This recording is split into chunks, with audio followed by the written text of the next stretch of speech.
বাংলাদেশ ভারত আন্তর্জাতিক জলসীমায় ভারতীয় কোস্টগার্ডের হাতে আটক দুটি ফিশিং নৌযান সহ ৯০ জন জেলে নাবিক মঙ্গলবার সকালে চট্টগ্রামে ফিরেছে। সকালে পতেঙ্গা ১৫ নম্বর ঘাট কোস্টগার্ড স্টেশনে কোস্টগার্ড কর্মকর্তাদের তত্ত্বাবধানে স্বজনদের কাছে তুলে দেওয়া হয় জেলেদের। দুই দেশের পররাষ্ট্র মন্ত্রণালয় পর্যায়ের বৈঠকের পর বাংলাদেশের জলসীমায় আটক ৯৫ জন ভারতীয় জেলেকেও ফেরত দেওয়া হয়েছে। রবিবার প্রণবেশ চক্রবর্তীর প্রতিবেদন। গত ৯ ডিসেম্বর বঙ্গোপসাগরের সোয়াচপ নৌ গ্রাউন্ড এলাকায় মাছ ধরছিল এফবি লাইলা ২, এফবি মেঘনা ৫ নামে দুটি বাংলাদেশি ট্রলার। বাংলাদেশ ভারত আন্তর্জাতিক সমুদ্রসীমার কাছাকাছি এলাকায় পৌঁছালে দুটি নৌযানসহ ৭৮ জন জেলে ও নৌকর্মীকে আটক করে নিয়ে যায় ভারতীয় কোস্টগার্ড। পরে তাদের নিয়ে যাওয়া হয় ওড়িশা রাজ্যের পারাদ্বীপে। অন্যদিকে ১২ই সেপ্টেম্বর বাংলাদেশি মাছ ধরার নৌকা এফবি কৌশিক ঝড়ে সাগরে ডুবে গেলে এর ১২ জন বাংলাদেশি জেলেকে উদ্ধার করে পশ্চিমবঙ্গের কাকদ্বীপে নিয়ে যায় ভারতীয় কোস্টগার্ড। কোস্টগার্ড স্কটে ভারত থেকে প্রত্যাবাসন হওয়া ৯০ জন জেলে ও নৌকর্মীকে নিয়ে নৌযানগুলো পতেঙ্গা কোস্টগার্ড স্টেশনে পৌঁছায় মঙ্গলবার সকাল ৯টায়।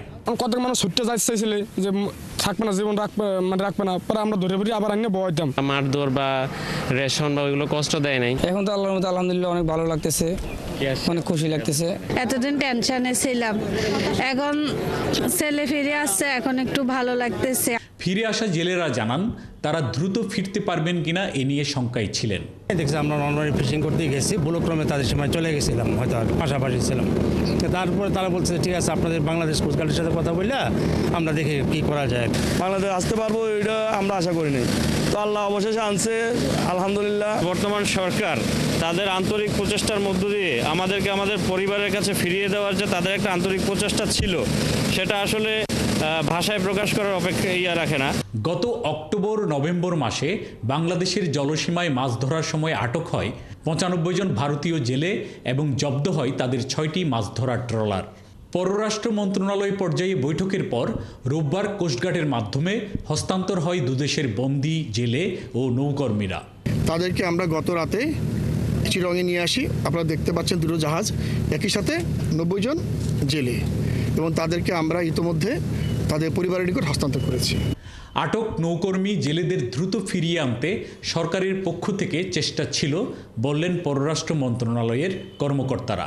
তো সবার সম্মিলিত সমন্বয় এবং সহযোগিতায় আমরা এই কাজটি সফলভাবে সম্পন্ন করতে পেরেছি, এবং আমি বাংলাদেশ সরকারের পক্ষ থেকে এবং পররাষ্ট্র মন্ত্রণালয়ের পক্ষ থেকে সংশ্লিষ্ট সবাইকে আন্তরিক ধন্যবাদ জানাই। রোববার ৯০ বাংলাদেশি জেলে নাবিককে বঙ্গোপসাগরের আন্তর্জাতিক জলসীমায় হিরন পয়েন্টে বাংলাদেশ কোস্টগার্ডের কাছে হস্তান্তর করে ভারতীয় কোস্টগার্ড। প্রণবেশ চক্রবর্তী, ৭১, চট্টগ্রাম।